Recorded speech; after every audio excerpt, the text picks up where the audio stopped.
We want to thank everybody that's taking time out of their schedule to join us this week before Christmas. Hopefully you've started your shopping. Maybe you're not done yet, but hopefully you've started. We started these franchise feedback videos quite a while ago now. And we were writing long answers on LinkedIn to questions that you submitted to both of us. And I reached out to Ray one day and said, Ray, I'm getting tired of writing these long answers. What if we do video answers, right? We'll take a question and you can answer it, and then I'll answer it, and we'll put them in our newsfeed and we'll see what happens. Yep. It has become the most popular element of the show, and people want to ask questions and they want to get answers, and they normally want to keep the answers pretty short, right? We try to keep it within the a very short timeline for us. So yeah, and honestly, the history of that is we determined that our individual bandwidth was about 3 or 4 minutes.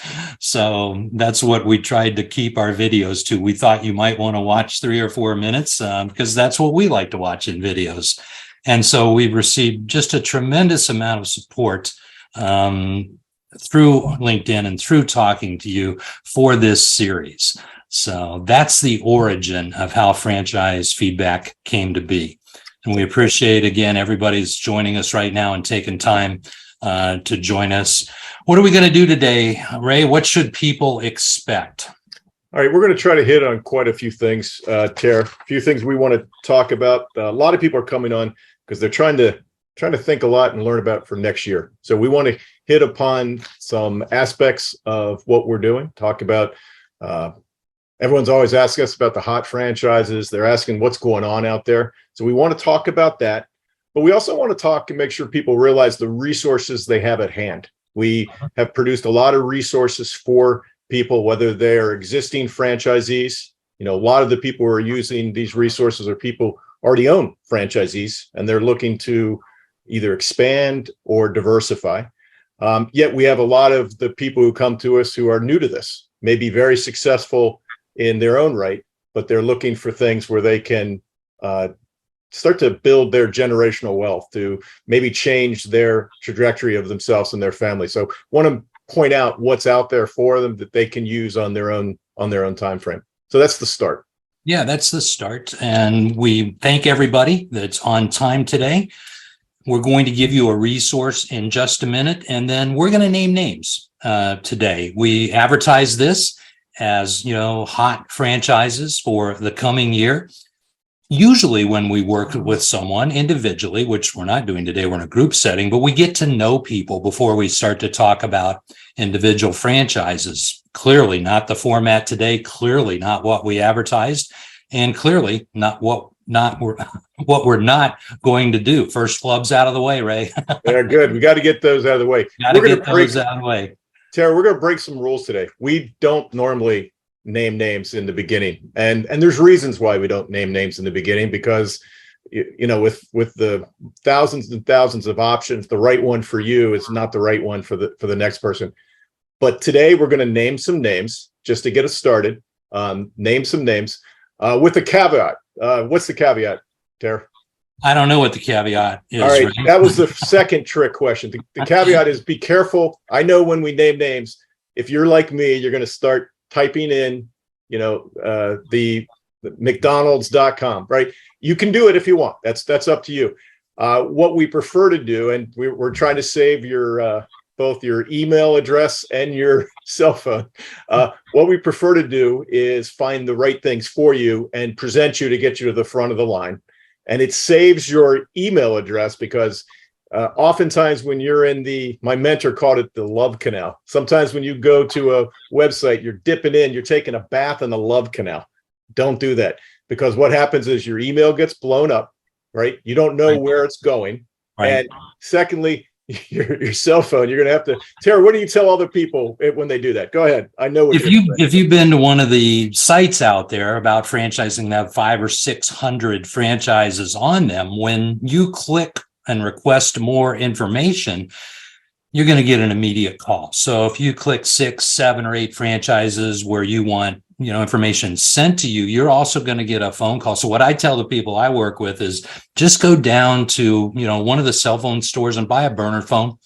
Go to T-Mobile, grab a burner phone, because that phone is going to blow up. And I talk to people, regularly that, do that. And they call me and they say, how does that happen? Well, those sites sell your information to the franchisors, and they have usually two divisions of salespeople, right? People who just handle internet inquiries. And so if you click submit there, that's what you're going to get. You're going to get an outreach very quickly from an internet salesperson, not what's going to happen when you work with us. When you work with us, we're going to introduce you to the people who work sales for consultants. You're going to go right to the front of the line, and you're going to get all the information from the franchisor that you're requesting, either from their site or an aggregate site. So you'll get that information. You'll just get it a little bit later. So yeah, that's the caveat. That's it. That's the only one. And again, there's lots of information online that's very useful. So if you have a burner phone laying around the house, hey, go at it. Okay. Absolutely. What else we have here, Ter? What else we're going to be talking about? Well, we're going to go right to giving some resources. So we, again, appreciate everybody that's on time. The first resource that we have with you is the site that we've developed.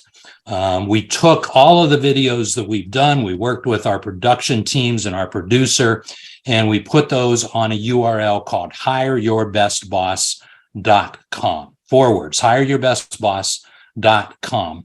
And that is a free resource. Okay. Bookmark it right now.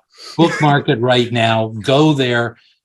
Sign up for the roadmap, which is a set of 4 individual video series on the whole investigation process. And we don't charge at all for that site. We'll ask you for an email address and your name in a couple of different places. Other than that, the site is absolutely free to you. And you'll see some orange buttons on the different screens that you visit on the site. And that's to book a Q&A call with us. So we're going to try and answer your individual questions today as they come up. But if you don't get your individual question answered today, go to the site, grab our Q&A button, and schedule a call with us. There's no catch to that. There's no obligation to that. It's on camera on a Zoom call with us, one-on-one, answering your questions. And we love to do those. We do those calls regularly all week long. Absolutely. What else are we going to do, Ray? Well, we're not going to spam you on that. And you don't need to use the burner phones on that one. So we will respect the information and keep it secure. Yeah. And so one thing that we've done over the last year or so is go to our mythical mailbag. When we started answering questions, we would pull up questions that people had email, but we started calling it the mailbag. So what do we have in the mailbag today, Ray? Well, we have a lot in the mailbag, Tara, but we got 2 things that keep coming up. So I'm gonna kind of paraphrase what they are, because you know what, I know people want us to name names because I've gotten a lot of response. And the biggest thing was, oh, you're going to name names. I was like, yeah, we will. Name names without going through all the work. The 2 biggest ones I have right now in a couple different forms are, what is the hottest franchise for 2023? Now, that's a great question. I've been doing this 30 years, and I get that question every year. And it's just, they change the different year. It's not always 2023. The other one, which I actually think is almost the negative, that's relevant to it, is how do you feel about starting a business during a recession? So been getting that question a lot lately. Also, by the way, it's a great question. So let's deal with that. Let's deal with that, but let's not forget names, right? So let's make sure. Yeah. So which question you want to do first? You choose. Let's do I think they're going to be interrelated as we go. So why don't we go with what's the hottest franchise? What are the hottest franchises in 2023? Let's go. All right. In the franchise space today, as we enter 2023, you'll have 3 layers of possibility, right? You have an owner-operator model, you have the manager model, and you have an investor model. So we're going to suggest franchises, that we've worked with, that we've found over the years that insiders know about in each of these three categories. So let's start with owner operator. That's the historical model most people are familiar with in franchising. Maybe your aunt and uncle opened a pizza shop. They worked 7 days a week, 19 hours a day. They were always there. It's a model where you work in the business. You provide some type of labor component while you're working overall to grow the business. That model still exists today. There's some very, very good franchise companies in that owner operator model. So let's start there, Ray. Name some names. Let's go with it. What's your name for an owner operator model as we enter 2023? Well, when I'm thinking about owner operator, and this is probably how I'm going to tie it a little bit into the recession resistant. A lot of these businesses that are the top ones that we're going to give you are companies that maybe not the sexiest companies in the world that you first heard of. Unless you spell sexy, M-O-N-E-Y. Unless you spell sexy, M-O-N-E-Y. Unless you do that. So when I think of businesses like that are pandemic resistant, we just went through a pandemic, or are hopefully, God willing, going through the pandemic. Recession resistant. You're looking for businesses that cater usually essential services, right? Have you ever heard the words essential services in the last few years? Well, that's what the government started, trying to classify essential services, right? Well, my question at that time, and still is, was essential to who, right? Good point. Any business owner said that. It centers around three, maybe four things, but the three that comes directly to mind: kids, any business that has to do with kids, any business that have to do, and you're going to laugh at me, Terry, pets. Pets are big business. Pets are big business. People tend to spend a lot of time and money also on their parents nowadays. I guess it's as we have aged. So kids, pets, parents come right to mind. I think home services, doing things right, I think that's also in there. That's been deemed essential in many areas, most areas. So those are what I'm coming up with. So that was the second part of the question, just kind of adding it in. So to name names, I'm going to go, if you don't mind, I'm going to go with a business that's in the kids sector. Okay, kids sector, owner operator management model. Operated management model. This one actually has the ability. Most of the people start owner operator, but often over a couple of years they'll move over to the manager model, more of that executive owner. But I'm talking about it in the owner operator model. I'm going to call out a very large franchise system called Tutor Doctor. Tutor Doctor. That's a good choice. So Tutor Doctor, a lot of the people I've placed in that business have been very pleased. They've been able to build the business. It's both a passion business. People are obviously passionate about helping kids. The pandemic has only heightened that.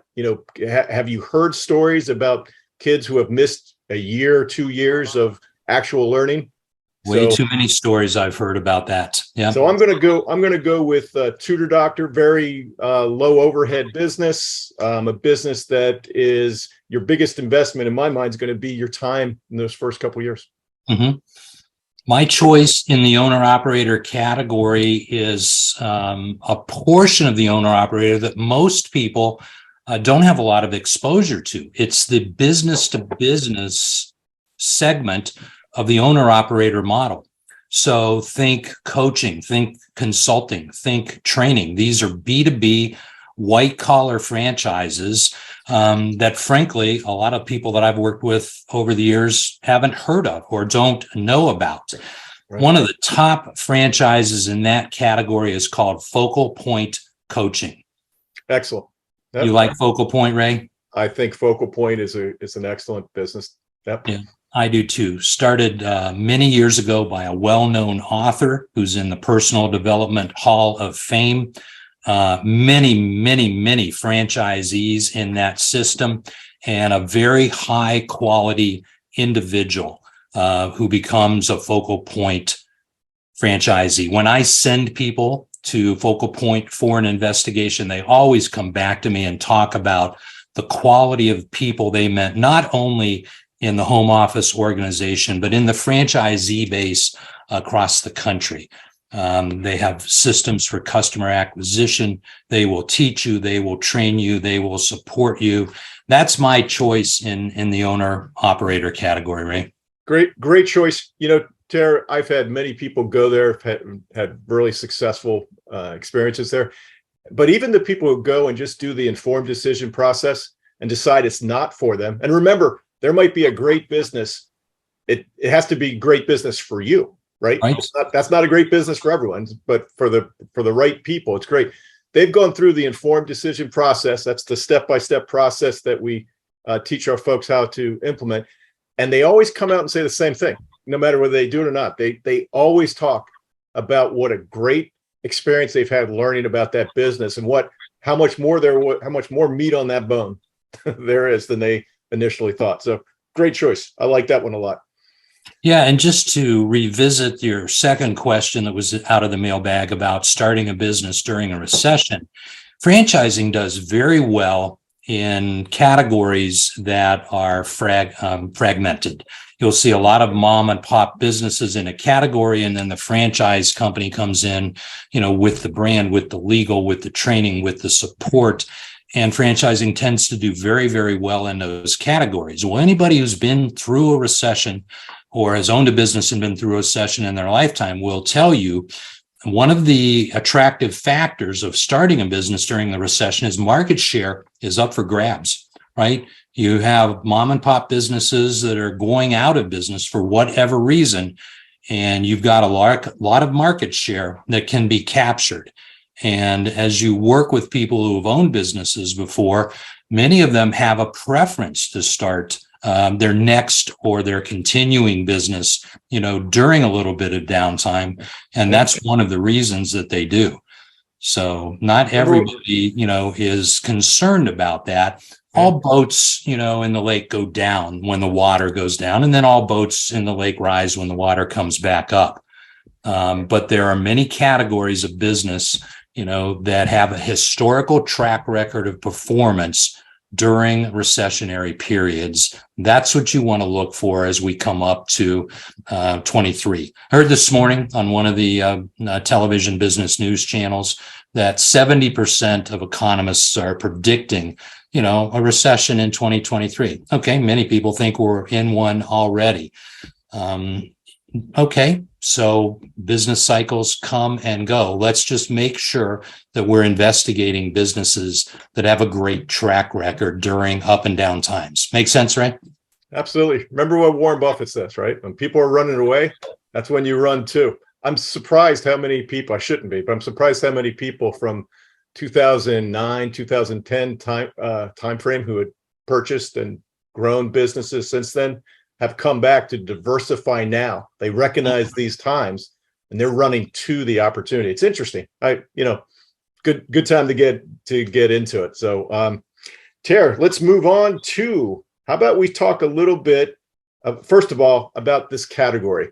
I call it an executive category where you manage the manager. The idea is, this category is one where you normally have another business or another job, and you do this in addition, at least for a certain time, as you start up, sometimes forever. Can you give us a little bit of feedback on it? And then let's name some names in this category as well. Sure. Yeah. Happy to do that. I would say 7 or 8 years ago, we may have had a half a dozen good manage the manager businesses in our portfolio. Today, I don't know 40, 50, 60. The franchise industry 9-10 years ago saw the trends. They saw that there would be a lot of great executive talent and entrepreneurial talent coming into the marketplace, people that might want to keep their jobs, but then start a business, today it's called a side hustle, and build an off-ramp, out of their current career into business ownership. And the industry's responded to that trend magnificently. And so this is a business model where you manage the marketing efforts to acquire customers, you manage the operational metrics of the business, you manage your money and your cash flow, and you manage the manager. And that's why we call it the manage the manager model. You'll hear different labels out there, but we think that's the most descriptive label. You're managing the manager. You're operating really as a chief operating officer of your business. And Ray, when you talk to franchise companies, what do they suggest that the time commitment is to you on a manage the manager model? Yeah. So on this manage the manager model, a little bit different from another model we're going to talk about a little bit later, which is an investor manager model. The executive management model, I talk to franchises and I hear the numbers 10 hours a week, all the way up 25 hours a week as what they'd have to do. And years ago, you placed people in businesses, and in those businesses, when they did it, it might be closer to the 20, 25 hours a week. So a couple things I want to bring up about the time frame. That's what they say. That's what's based on their system, but it's not just their system. In the informed decision process, you're going to go through and you're going to try to figure out not only how good their systems are in order to run it the amount of time they say it takes, but how good are you? How good are your skills? How good are your aptitudes in order to do it? Because there might be a business that takes, Ray from Annapolis 15 hours a week for the first year or two, because usually the first year or two is when it's more time intensive. But maybe it only takes Terry down in Black Rock, maybe it only Flat Rock only, 11 hours a week. So you have to kind of make it very individual during your informed decision process. The second thing Terry, have I told you about my new Josh rule that I just came up with? The Josh rule? No. The Josh rule. Josh is. You said you weren't going to surprise me today. Got to throw some things in. Naming names, everything's out the window. Josh is a great executive candidate I've been working with, and back in the fall he came up. We were talking, and it was just, again, we've worked with these kind of companies for decades, where you're looking where it's a manager. But when Josh and I were going through one of our coaching calls, he mentioned something to me, and I did tell him I'd call it out. I'm going to say it 3 times. Pretty soon it's going to be Ray's rule, but right now it's still Josh's rule. Josh came up with this idea that, as excited he was about looking at a business, he only had about 15 hours a week on top of his pretty strong executive business career he had to devote to what he wanted to do. And as he was going through, he came up with this idea that as he was so interested, it was like reading a great book. He wanted to spend more and more time, not 15 hours a week, but 20, 25 of his time right now to do the homework. But his thought was, I'm going to limit it to the amount of time that I have to devote to the business on an ongoing basis. So he determined it was 15 hours a week. You might determine 10, 5, 25, whatever works for you. But he determined 15. And that's the amount of time in a given week he would spend, because he wanted to see what it would be like in his life. And I thought it was brilliant. So that's the Josh rule. It's the Josh rule, soon to be the Ray rule. Josh, I told you.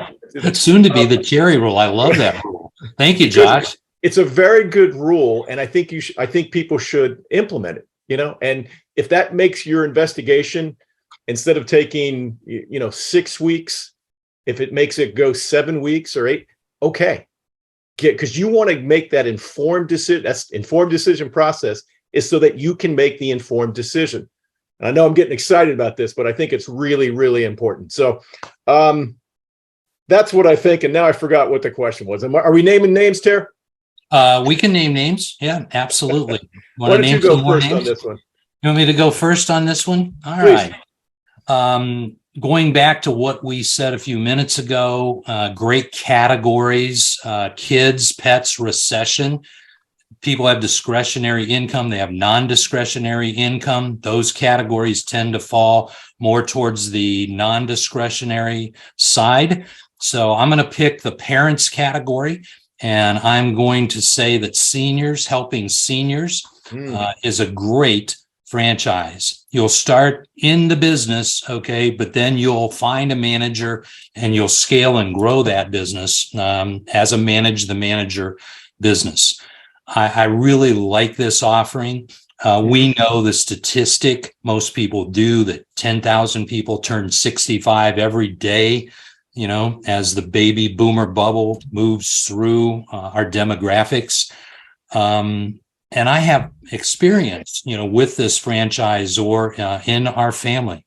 My mother-in-law, 96 years old, fell and broke her hip. And we called the local Seniors Helping Seniors franchisee, and he sent out a caregiver who was 70 years old.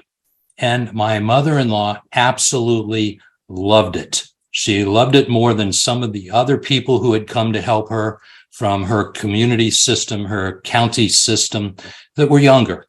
And that's the business model for Seniors Helping Seniors. They hire people 60, 65, 70, 75 years old who are closer to the age of the patient. And it's the secret sauce in what they do. Very, very good track record, strong validation in their validation is when you use the informed decision process to receive the presentations from the franchise company. And then we teach you how to get on the phone with the owners, the franchisees, we call them Zs, and talk to them individually about their experience with the franchise company. And you validate that the franchise company does what they tell you they're going to do during your investigation. You do that by talking to multiple people in that system. And really, Ray, that's where the answer of how many hours a week comes from. Your individual conversations with people building the business, using the model, using the franchisor system that you're looking to invest in. So you don't assume that what the franchisor says is the number of hours. You ask people who are actually doing it, and you hear all kinds of numbers, and then you get an average from talking to 8, 10, 12 people, not one or two, but a dozen franchisees you'll get an average from.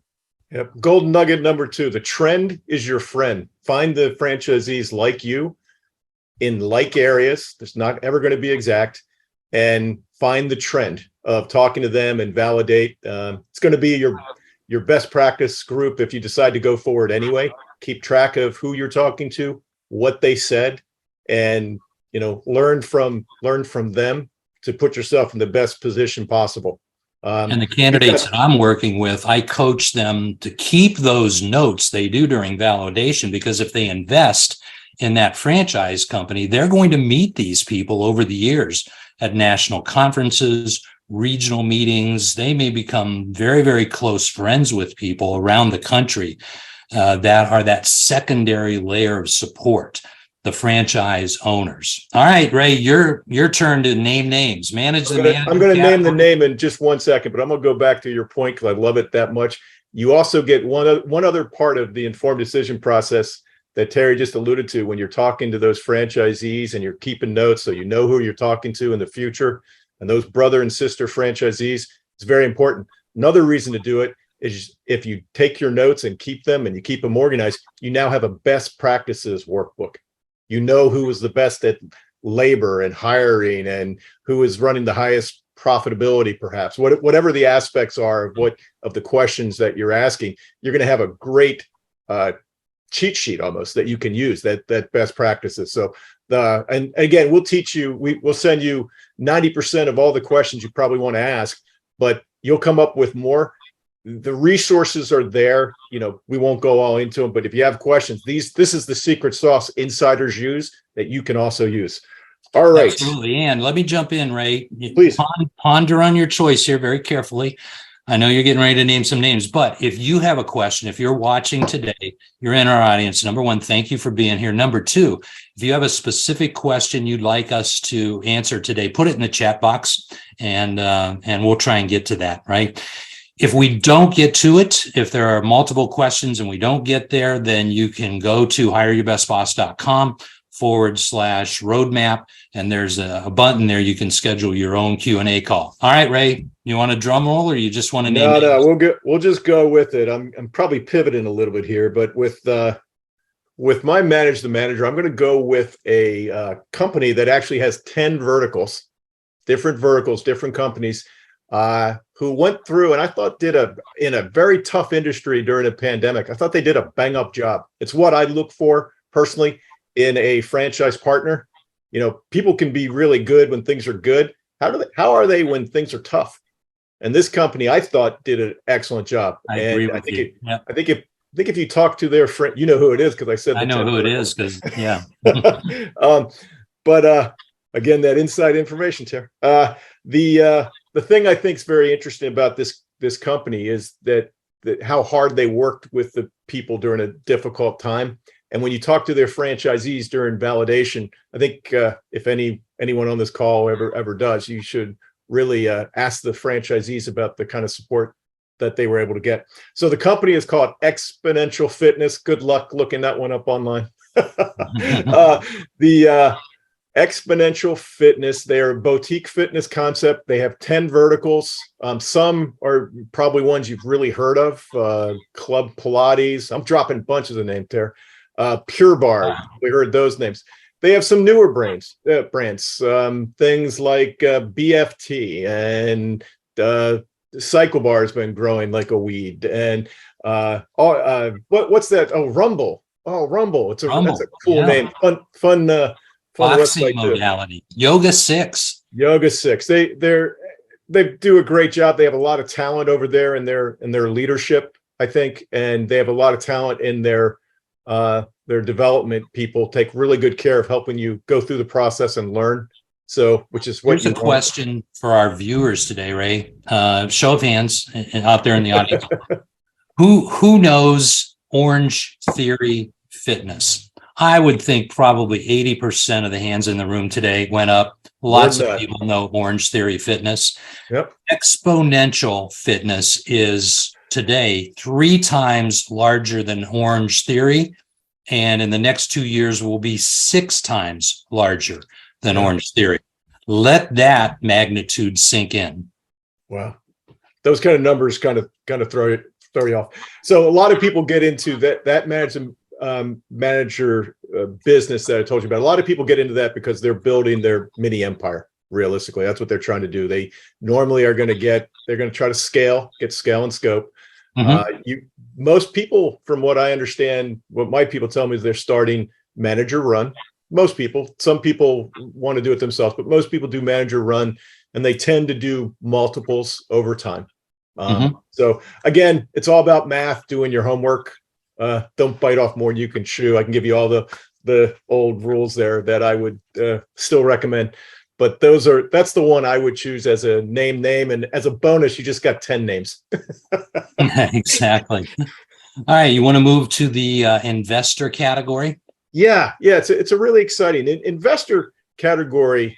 Is it's not for everybody. It's a lot less time normally, really is. It's a lot more money normally, and time is money, so you have to kind of look at it and decide if it makes sense for you. Not everybody starts there. A lot of times people diversify their way up to it, but some people do start there, and that's the right place for them to be. I'm trying to think of people, people who have been looking at hotels say, boy, compared to that, this is really inexpensive. Compared to other operators, a lot more. I work with a lot of business owners who already have a business, and they're looking for their second, or they're looking for their third, or they're looking for their fourth business. And so that's a great category for a previous or a current business owner to look in. It's going to require the least amount of your time, but it's going to require the most amount of your capital. Yeah, a lot of people in this, when they're looking at this, they're looking to make a statement. They're building a bigger income stream, or want to build a bigger income stream. A lot of the people I've talked to who end up looking at this are talking about things like generational wealth creation, building something that they can be very proud to grow and scale. And it's a very strong model. Truthfully, I don't know if there's a huge amount of options in that field, but the ones that are there, not many. The ones that are there. So let's. It's a capital intensive business. Also, they're expensive businesses because they're capital intensive. Right, they are and there's different ways to finance them. How about I go first on this one, Ter? Sure, go ahead, Ray. You've got a I would favorite? like to talk about a business that's kind of in, you know, how we talked about businesses that were in, you know, kids and also in like health wellness. What about a Mhm. business that's in that works with kids? What about a business that feels like a computer company? What about a business that is in real estate? Wow, like it's a kind of a triple play. Business I'm going to pick is called Big Blue Swim School. And wow, that's yeah, I don't recommend it to everybody, but the ones I recommend it to, not one is left unimpressed by not only the offering, but what the franchisor does for the franchisees. Very, very impressive franchise company. Great founders, created by two Olympic swimmers, people who went to college. I assume they were on scholarships. They swam during their collegiate years, went on to the Olympics, and then came up with this business model. So the value proposition is swim lessons across all ages, starting very, very young. You know, um, just a great opportunity for parents to take their kids to a class when they're very young, like 6 months, 1 year, 18 months, and teach them how to survive in the water, and then watch that child, if they take to the lessons in the water and being in the pool and being on teams, if they take that through their grade school and high school years, boy, they can just really develop such great sports habits and friendships and coaching relationships throughout the years. Big Blue Swim School. Two What thumbs about, up. That one, oh, Ray. it's a powerful business model. And on the business side, think of it as the CEO. Mhm. There's a whole real estate side to the business. This is a powerful business model for the right person, but you're the CEO. You're not teaching lessons. You're not the guy or gal who's running the manager. You know, you're running the business on the more macro level. What This about you, is Derek? Yeah, this is a general manager. Big Blue Swim School is a general manager run business, right? So that's usually a feature of the investor model. There's a GM or a full management team that runs the business. And that's why it requires less of your time, because you're managing the executive team, you're managing the general manager, and they're managing all areas of that, including the dig, right? You're going to dig dirt, you're going to build a pool. So, there's a long build out time in this model. But, when you actually look at the financials, you'll be impressed. You can't help but be impressed with that. Asset creation. All right, Tara, what you got? Investor model 2023, Canine Resorts. Pets. Yep. Pets again. Yeah, this pet category. And you and I both have pets. We have dogs. We love our dogs. Many people do. What do you do with your dog when you want to travel, Ray? Okay, you can't leave them at home. I've got two rescues. I can't leave them at home. I'm I got a going to rescue come too. home and replace furniture. If I do, that's not an option. This is the Ritz-Carlton of the pet hotel industry. Significant franchisor, stunning customer experience, big investment. Once again, capital intensive. You're going to build a facility where you can take your pets, and then the staff will take over from the moment you come in the door. You go enjoy your trip. When you come back, pick up Bluesette, pick up Mia, and go home happy. Pick up Shiloh, and everybody's been taken care of while you're away. Again, you've got a real estate play here, CEO model. I've told you this before, because Shiloh stays in a place that's better than the hotels I stayed at earlier in my career. Canine Resorts is better than many of the hotels I stayed in. I'm telling you, it's pretty impressive. Again, you got to be able to manage a process. You have to be able to manage people. You've got to be a CEO to do this well. But for the right people, can be a very powerful income model. It has all the hallmarks that are there, and feels very recession resistant, pandemic resistant, because of the characteristics of the business. So good pick, Chair. All right, thank you, Ray. I appreciate that. Hey, we're going to ask our producer, Trevor, are there any questions that have appeared? Can you put those in the chat for us? If anyone's had any questions out there, we will try and get to those. And if not, we'll thank you for being here. Point you once again back to hireyourbestboss.com. What's the number one question that we've gotten over the years, Ray? Ray, how long have you been doing this? I'm going on 30 years, Terry. Oh, wow. Makes me feel like a freshman. I'm in my 18th year in franchising. What over those 30 years, what's the number one question we get? I get, how much does it cost? How much does it cost? Same question I get. Always been my number one question is how much does it cost? And then people always want to figure out how much are they gonna make too. But Yeah. how much does it cost is always one. Yeah, and we have that answered on our homepage of Hire Your Best Boss in two different sections, the 3 known costs and then the 4 hidden costs. And part of the informed decision process is us helping you understand what questions should I be asking, what rocks should I be turning over, what's a hidden cost. These are costs of the business, okay? So, view that video. I think that one's probably about 4 minutes, and take a look at the hidden costs, because we'll coach you. We'll mentor you through the due diligence process to make sure that you understand, what costs are involved and also what metrics drive the business. There are 4 or 5 key metrics that drive every business. And during your investigation, you want to answer that question. What are the key metrics, and what is my role as the franchisee in either driving or managing these metrics? If you do that, then you'll be able to project what owning this business would be like for you. And then that helps make the decision. Are we getting some questions, Ray? We got some questions here. So let's go. One that's come up a few different times, and this is great. It's how long does a typical franchise investigation take? Oh, good question. All right. My answer to that, let's do it like we do franchise feedback. My answer to that, Ray, is generally speaking, 8 to 12 weeks from the time that we get started till the time that you sign the franchise agreement, 8 to 12 weeks. And the reason there's that extra 4 weeks in there is we have holidays like we're in the middle of right now. Things are slowing down. They're going to slow down next week. They're going to be slow around New Year's. You're going to have vacations that come up around spring break. Lots of people take vacations.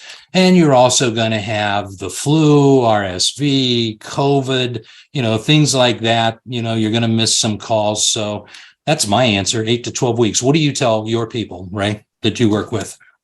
Well, Tara, again, thanks for the question. And the answer is it depends, but the reality is the standard deviation is 8 to 12 weeks. It's 2 to 3 months.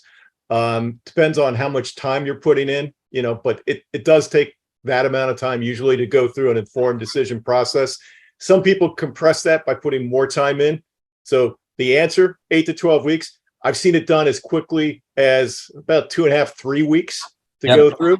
And I was going to mention that. I've taken people through in 3 weeks. That's a time commitment. That's like almost your full-time focus. I've had people who have looked on and off for years before they've made a decision. I think What's your longest, Ray? It's it's about 17 years on and off. So, 17. I just had a gentleman that invested in 2020. I've been working with for 7 years. Yeah, it's but the right answer is how long it takes you. And let's use that Josh rule. Spend the amount of time you have to invest in and really go through it. But typically, assume you're going to spend 5 to 10 hours of thought time, and it'll take you 8 to 12 weeks. But yeah, I see a question here, Ray. Were you done? Did I cut you off? Were you done with? No. We're good. We're good. Okay. I could go on all day about it. Yeah, we both could, right? I see a question that says any real estate repairs related businesses and recommendations.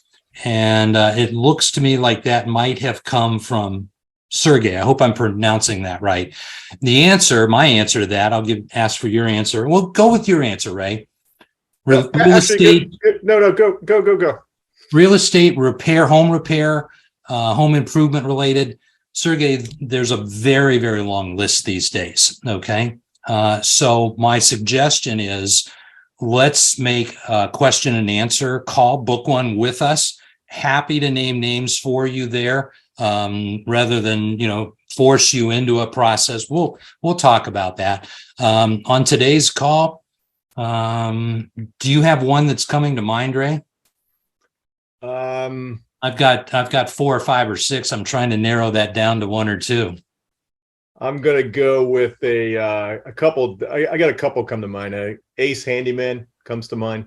Yep, Ace Handyman comes to mind for me. Okay, Comes to mind. you know that brand. It's a huge brand. Almost every market in the country has an Ace Handyman, and then the franchise business is a handyman repair business where part of the lead generation package is from Ace Hardware. People going into the store and saying, "Hey, do you have anybody that can help me out with this?" Do you have another one, Ray? While I've been talking, have you been thinking? I've been thinking about that. There's some really good systems out there that have several different options. That's the one I'm thinking of. Yeah. Thinking premium service. I'm thinking horsepower brand. There's quite a few. So we'd have to get a little more in depth because it really depends on, are you an empire builder? Are you want to start as an owner operator? Do you want to start smaller, bigger? There's so many factors.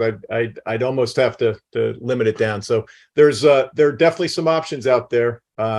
Even in property management, we could discuss about how that might relate into it. So Yeah, good question. absolutely. Thank you. Yeah, thanks for the question. The answer, the short one is yes and yes.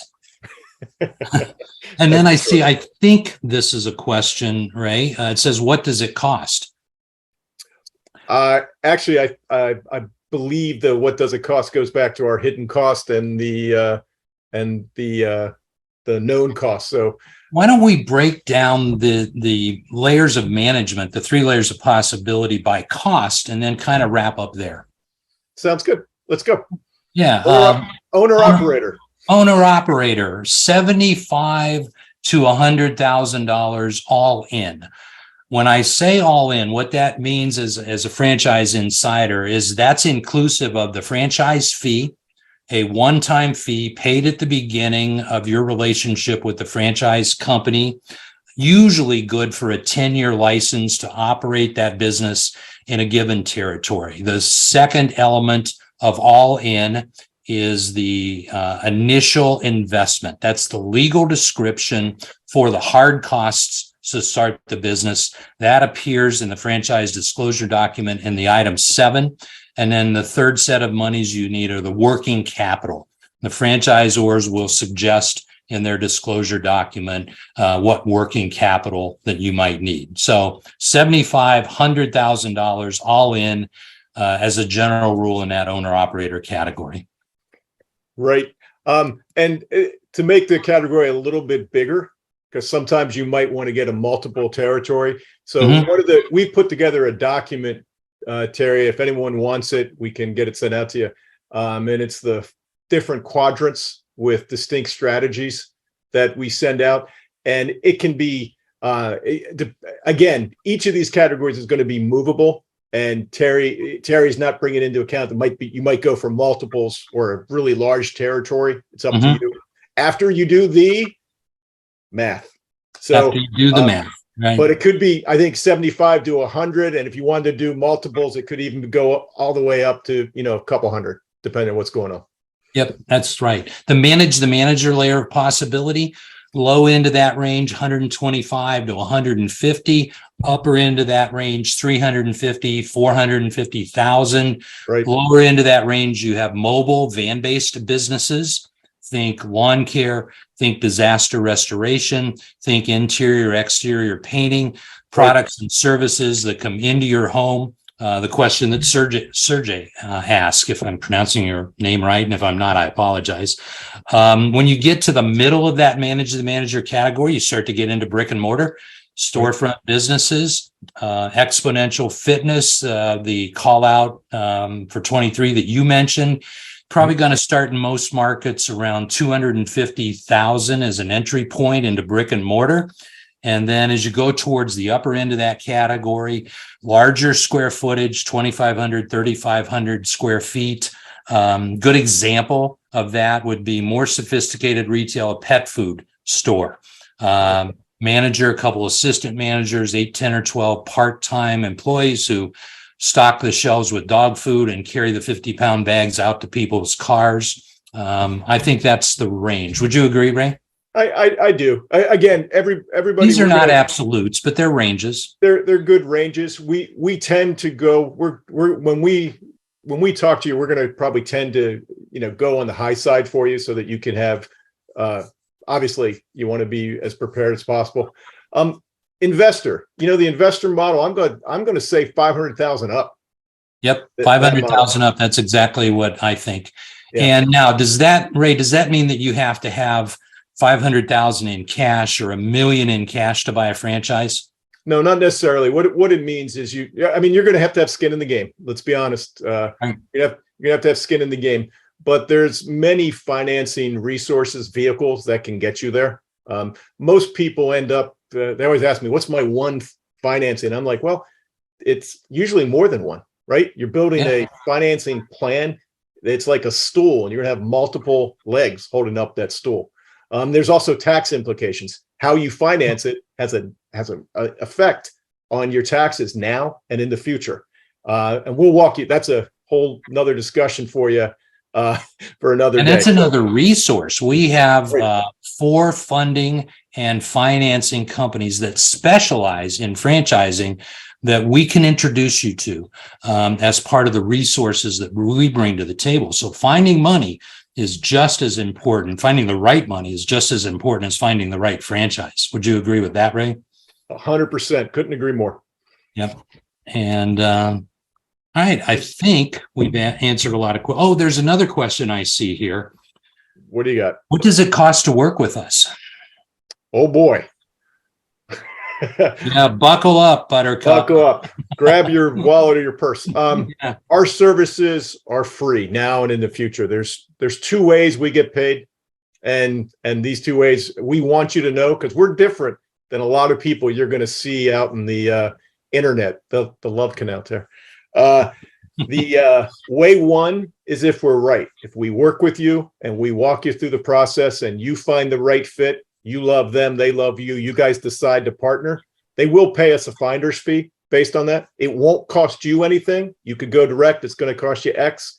You go with us, it's going to cost you X. Hopefully we'll even help you point out ways that you might preserve capital. But we certainly and franchise law says that the franchise companies cannot charge you any more or any less when you work with us. So if you work with us, you don't get your franchise fee increased. The cost of the business doesn't go up. And that's important. Yeah, that's important. That's really important, because sometimes you're like, hey, wait a minute, is that, what am I going to really pay for it? So, and the reason they pay it is because, quite honestly, we help prepare you. To me, you're the best prepared, best candidates they're going to see, right? So it's well worth their time. Matter of fact, they should pay more, but that's another discussion for another day. Yeah, our compensation model is much like an executive recruiter or a commercial real estate broker, and it's been that way for 20 years, and I don't see it changing for another 20 into the future, because it's a win-win-win for everybody. So there is a second way we get paid that's just as important, at least to Terry and I. I don't know about everybody else, but for Terry and I, it's very important, which is our people tend to come back again and again as they grow their businesses, as they diversify, as life changes, and as they've gone along. We've been really privileged to be able to work with people and grow with them and help them along their path. Heck, we've worked with kids of people we work with years past, and grandkids. So that just tells you how old we're getting. The reality is that once we earn it, we hope that we're your guy, right? So when you have a question about franchising, I know I got a guy for plumbing, I got a guy for drywall. We want to be the guy for you when you're considering business options. Franchises, business options. We want to be that. Hey, I got to call Ray. I got to call Terry, and we'll take that call. And when you're home for the holidays and your brother-in-law says, hey, you were investigating a franchise, Hey, it's like, hey, I got a guy. It's been a really nice week for me. My phone has rang 3 times with people who called, referred from other people that I had worked with and have worked with. And referrals are my highest form of praise. So that's the other way that we get paid. We do a good job for you. If you like hireyourbestboss.com, if you like our interactions, if you like the informed decision process, when it comes up, just say, hey, I got a guy. And that's really strong payment for us. Terry, before we go, all these people who've been so kind to join us, I'd like to throw them a bone, give them a bonus. Yeah, absolutely. All right. What I'd like to do is a lot of the folks we work with have always wanted to be in the Shark Tank, right? We've always imagined we're Mark Cuban, we're sitting there watching these companies. It's one of the most fun things I get to do. Terry, I think you probably agree. I agree. Totally. It's a hoot. We're going to offer our people here, the opportunity to be in the Shark Tank this year. We're going to pick select companies that you're going to be able to sit in the Shark Tank, kind of like we've done today, but with companies. Not only do you get to learn with us at times, you're going to be able to go with different options and just learn. Doesn't mean you're going to do it or not. Just learn about them. So everybody who's there, if you're on our Saturday insiders, where you get the Saturday inside information from us, you already have it. That kind of option that we offer folks. But if you want to be on it, let us know. You can schedule a Q&A with us real quick, just a quick call and say, I want in. Great. We'll make sure you're in. Well, I want to offer that to everybody. And I think you're going to love it. So thank you for coming. Yeah. And we're getting towards the top of the hour. So we want to wrap up. We want to say, again, thank you so much for taking your time to be here. We really appreciate that. If you are traveling for the holidays, please travel safely. And sincerely from Ray and myself, and you can jump in here too, Ray. We wish everybody happy holidays and Merry Christmas. Happy holidays, everyone.